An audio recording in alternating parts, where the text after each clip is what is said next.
Hi friends, అందరికీ welcome to Ayyappa deeksha day 2 అండి. ఇంకా పొద్దున్నే స్వామి అయితే స్నానం చేసుకొని సన్నిధానానికి అయితే వెళ్ళొచ్చేసారండి భజనకి.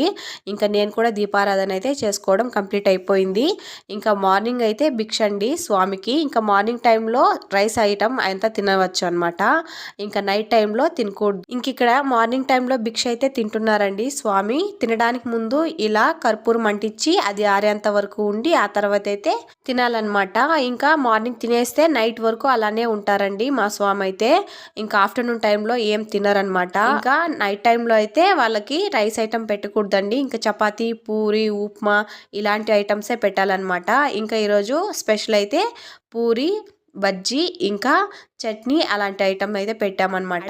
మర్చిపోయాను, మీ ఇళ్ళలో ఎవరైనా అయ్యప్ప మాల వేశారా? వేసింటే కామెంట్ చేసేయండి. లైఫ్ లో ఒక్కసారైనా అయ్యప్ప కొండకు వెళ్ళి రావాలి. వీడియో చూసి వెళ్ళిపోకుండా ఒక చిన్న లైక్ వేసి సబ్స్క్రైబ్ చేసుకోండి. బాయ్ అందరికీ.